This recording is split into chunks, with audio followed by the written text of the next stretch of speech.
Good morning, guys. Welcome to today's training. Hopefully it goes smoothly because there's been some technical fun today. Again, with unreliable internet connections. So we may get some interruptions. If that happens, then we just wait for the YouTube version to be uploaded. And that will be much more smooth because that's recorded locally. So, good morning. It's nice to see you guys. I'm Burtcher, and I help you get unstuck in your healing from codependency and help you rediscover your happiness and well-being after narcissistic abuse, love addiction, and trauma. And so today we're going to talk a bit about this thing called fixing. The fixing impulse. The urge to fix other people's feelings, to make them feel better because we feel uncomfortable with their discomfort. So we're going to get into that a bit. Before we do that, I need to share this out to the community. The community is your safe haven from a world of chaos, from relationships that drive you mad, and help you understand and connect with people who are going through similar experiences that you've gone through, people who are healing from it, who have healed, and that you can find connection, understanding, and support in your situation. So the link is above on Facebook, below on YouTube, and if you're on YouTube, hit that subscribe button. I'm going to get this shared out right now. Got to get to the right place to do that. So, okay. Waiting on the thingies. Okay, there we go. This update to Facebook really slowed things down. So, yippee skippy on that one, huh? Yeah. So, let me know in the comments that you're here. Let me know how you're doing. Say hi. Let's jump in here and talk about this. So, the fixing impulse.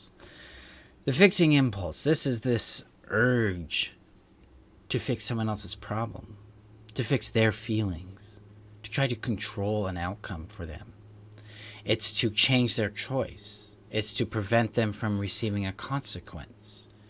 It's to interfere with their lesson. That's what fixing is all about. And we do it because we're uncomfortable with other people being uncomfortable. And the reason why is because we're internalizing their sense of discomfort. We're internalizing their distress as something that is our responsibility. And that's because our empathy is assuming that our feelings about their experience are their feelings about their experience. And we confuse this awareness of their feelings or of their situation, how I feel about, with responsibility for the situation.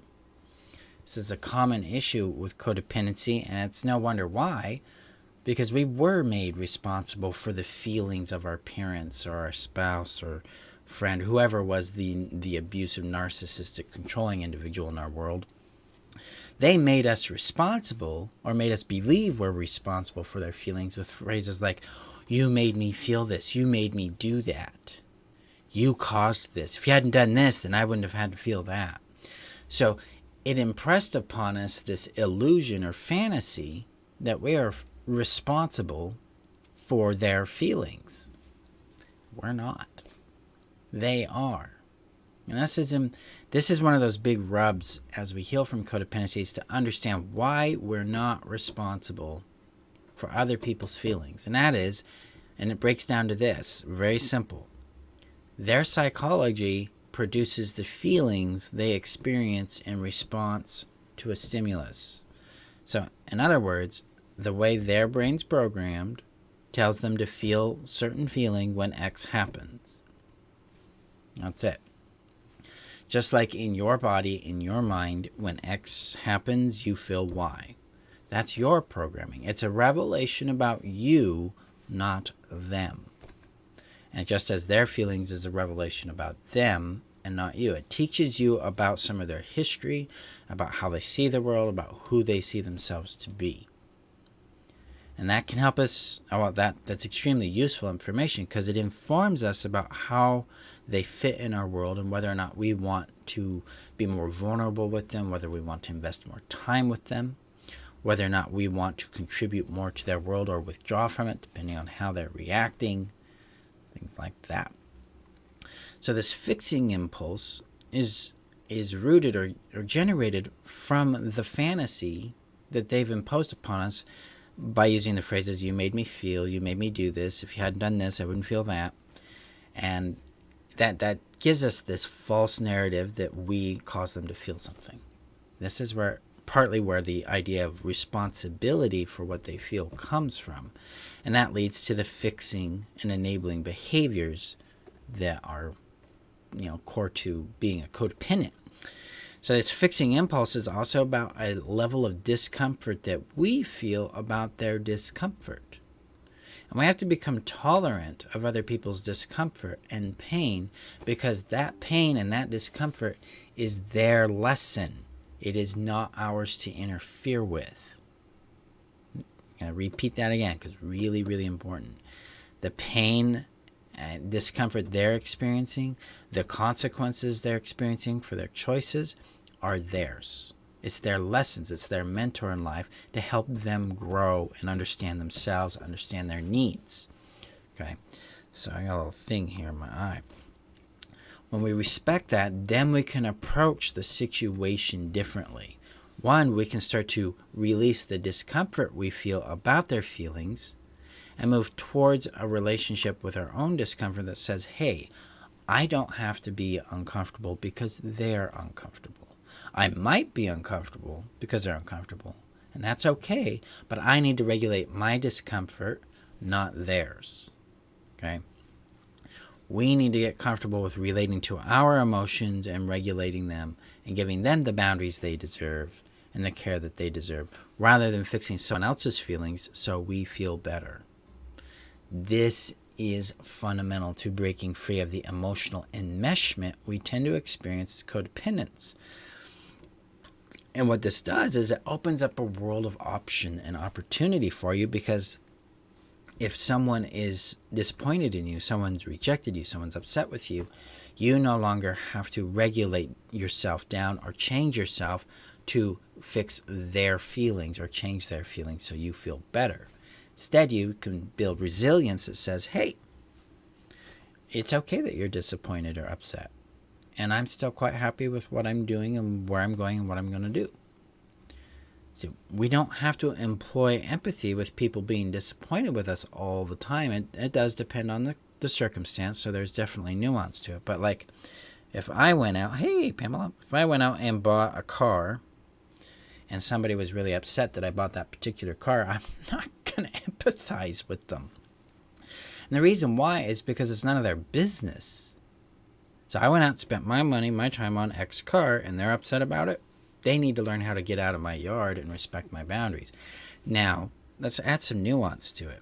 I go out and buy a car. Now, I owe them money, but I didn't pay them the money. I went instead and used it to buy that car. Now, there's a problem, right? Because they're like, hey, dude, you owe me money, but you went out and bought this car.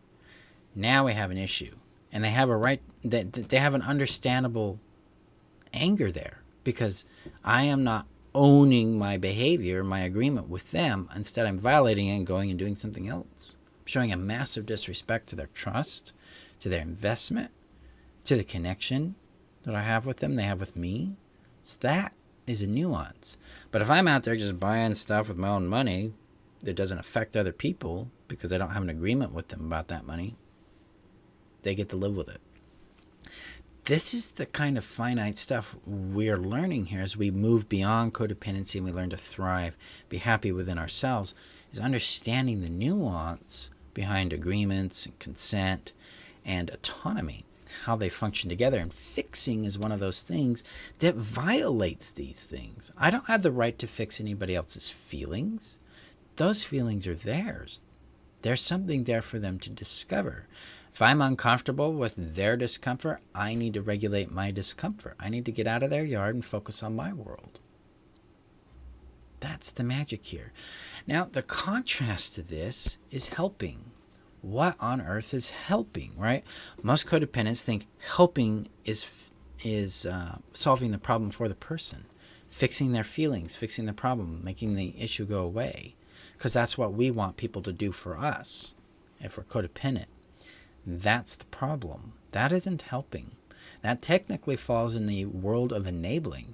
And this is where people lose contact with the consequence of their choices and then repeat the choice, expecting to be rescued by you or some other codependent from the consequence of that choice. This is where narcissists really have a high, because I love it. They get all these people around them that think they're these people think the narcissist is a victim and that they're being victimized, they're being harmed because they're being held accountable. And then they use those people as a shield against accountability, against the consequence. And then they can go and do whatever they want, scot-free. And they go and do more and more terrible things because they keep getting away with it. So we got to learn how to step out of people's yards and say, yeah, this sucks. It's hard. I understand. I'm here with you. I'll sit with you in it. And I trust in your ability to also solve and handle the problem. See, healthy helping respects the autonomy and power of the person to solve and confront their problem. It respects the emotional autonomy of that person to inherit and then respond to the conflict or the consequence that's going on for them. It also directs them towards professionals to get further assistance. The codependent understands their own lane and what they're capable of and what they're not. And the codependent, or a healthy person rather, is checking in with themselves. Do I want to help? Does this help put me in a serious bind? Does it put me out in some way that threatens my own well-being? Because 99% of problems out there do not require you to sacrifice yourself. There are certain ones that would, but they're pretty extreme, like saving a child from a burning house or a person from a car that's burning or some sort of accident that might happen. These are extreme and rare circumstances. Most of life doesn't require that, guys. So the idea here is to learn how to help when we want to help. So in the Heal Yourself membership, I have a course called Heal, and in that I teach two principles. Principle number one is you have the right to take up space, and principle number two is the right to not care. I call these the two rights. And the reason I have them there is because codependency typically has what's called compelled empathy, meaning I should care, I must care. And so we force ourselves into caring rather than checking in and seeing if we actually care. If there's actually an impulse to help or to connect. Because I guarantee you there isn't, it's not always there. Sometimes you're just like, man, that sucks, and I don't have anything to give, or I don't want to help. Did you know you have the right to not want to help? Yeah, because your empathy is yours. It's not something somebody else is entitled to. It's something that you get to allot on your terms in your way. Now, this doesn't make us a narcissist. Narcissists don't care. Where empathy is for you, entitlement is for them. They feel entitled to what they want from people, regardless of the cost it brings on that person. For us, it's like, I care about how this impacts you. I care about what this is doing for you. I care about how you're being affected by this, especially if it's my behavior or choice I've made that has affected you. I want to lean in and understand that a bit, depending again on the context. And so when we look at it this way and we come back towards fixing, we can see that fixing is more about regulating us, making us feel better, rather than connecting with the person first and understanding what they need, and then connecting with ourselves and understanding what we need. We really should reverse that. I need to connect with what I need first, understand what my capacity is in that moment, and then make a decision as to how I might want to help with that. Now, if I discover I want to help, then I need to gain consent. This is the other thing with fixing. Fixing assumes it knows better than the other person about the problem, what the solution is. And you don't. Period. You don't. It's not your business to know what is better for someone. They're the ones who need to learn and determine that for themselves, because they're on their own journey. So you got to redirect to yourself and go, okay, that might be what I would do for me. Let's see what they need to do for them. That means we ask if they want help. We ask if they want input. We ask if they want our insight. we gain consent, and then we can share it, and then we let them make their choices and do their actions. That's the biggie, because now they can learn their lessons, because life's a mentor in those things, and we can move on with our lives and deal with what we need to focus on in our world to build and understand our own autonomy here. So Joanne says, as a child, the disapproval and perceived and sometimes literal withdrawal of love from a parent teaches us from a survival standpoint that we must fix the problem. Yeah, you're being manipulated that way. That's how they manipulate you.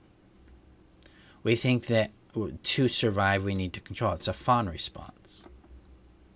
But when you put it into adult contexts, we have to be very mindful about what we're actually doing. This is one of the rubs in codependency, is that the codependent impulses are technically toxic in healthy relationships, and they don't add to your well-being. Yes, they're based on survival, as is all codependency, because it's how we survived the discard trauma. It's how we survived the neglect and the abuse. But it doesn't mean that the behavior is healthy. That's the rub here. For it to move beyond codependency, we have to move into a healthy orientation with relationship and how we get needs and wants met. Now, I know that's hard. I was a fixer for a very long time. When I was confronted with this concept, and when I was confronted with my own inappropriate behavior, interfering with other people's lives, it stung. Because I'm like, but I'm a nice person. They're like, well, is it nice to violate a person's boundary? Is how it was put to me. I'm like, oh, I've got to deal with that. So it's really, really important. Now, compassion. I like this, Joanne. This is a cool thing. Differentiating between compassion and codependency. Codependency says, I know better in this aspect. Compassion says, ouch, I see that really hurts. Let me hold some space with you. So I tend to visualize it like we're sitting on a hole. Like there's a hole in the ground and someone is in the hole, right? So if and there's a ladder into the hole. So they can get out, or we put a ladder in the hole, because sometimes maybe people don't have that capability yet. So we can give them a resource, say, here's a resource, which would be a ladder. Now, codependency would be, hey, I'm going to climb into the hole, and I'm going to push you up that ladder. I'm going to force you out of your hole, because I don't like your hole, and I don't like that you're in it. And it's uncomfortable to me, so I'm going to make you leave that hole. That's codependency. Healthy compassion is, okay, I've got a ladder, I'm going to lower it down to you, and I'm going to sit here on the edge. I'm going to just sit down, I'm going to talk with you, I'm going to be present with you as you figure out what you want to do. Do you want to stay in the hole? Do you want to climb the ladder out of the hole? We're going to find out what you do. This allows them to make choices for themselves. This allows them to learn how to walk the ladder.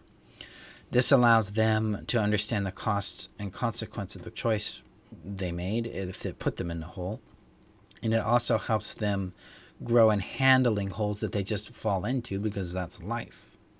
So compassion is holding space with someone. It is not fixing the problem. It is offering a resource that is within our reasonable bounds, like, the ladder in that case. But it is not making them walk the ladder. It's not making them climb it. That's the trick here. So compassion is a willingness to hold space and acknowledge the pain of another human being and be with them and say, hey, I get it. This sucks. Oh, this whole sucks. So I'm here. I'm just going to, while you figure out what you want to do with the ladder. If you need to sit in the hole longer, cool. I'm here. It's all good. Got your back. That is compassion. Now, there's this other concept I teach in the From Addiction to Connection course, which is found in the Heal Yourself membership, which is all about healing the trauma bond. So it restores your peace, sanity, and connection to reality by healing the internalized loneliness, the trauma bond, and the emotional enmeshment we have with other people. And in this course, I teach this thing called compassionate accountability. because we make choices and they have consequences. So if we own the consequence, saying, yep, okay, so making this choice led to this outcome. Okay, now I can apply compassion with it, which means it's okay. It has not affected my value as a human being. I'm not going to tear myself down for it. It sucks. I'm disappointed in it. I'm sad about it. It's hard, and I'm going to walk out of the hole. I'm going to climb the ladder. I'm going to learn what I need to learn here. That empowers us to grow. Because I'll tell you, as you exit codependency, you're going to come back into it. You're going to recycle this over and over until you start getting it. Still starts clicking, because the brain needs contrast between codependency and healthy relating, and that happens through experience over and over. And so compassionate accountability says, hey, I did the thing. I got a result. I don't like the result. I want to change that. So I'm going to change it. And I'm going to understand what I'm trying to get out of this. Because fundamentally, you want to go a little deeper on the origin of codependency. It's a survival strategy, and it's the means by which you get your needs met. It's the best way you knew how. Now we're going to learn a healthier way of getting those needs met. So I come back to, hey, okay, I did the thing to try to get this need met, and it didn't really work well. What else can I do that would be more effective at getting my need met? And that's where we can explore and discover more about who we are, about who others are, and become more capable and efficient in meeting our needs in ways that promote our well-being. Notice we're getting out of fixing and we're getting into connecting. We're getting into understanding. And this isn't exhausting. This is liberating. This is empowering for us, because it builds our capability of accomplishing what we want in our lives. So I know this is a rough one. This one can be pretty confronting. I sit with the discomfort that can cause, because I feel discomfort about that. That's my own, because I know how it feels. But I got your back in this. Guys, I appreciate you. I love you. I care about you. And I know that this is a rough road sometimes. So take time. Be kind with yourself on this. Remember that you're worth knowing, loving, and keeping.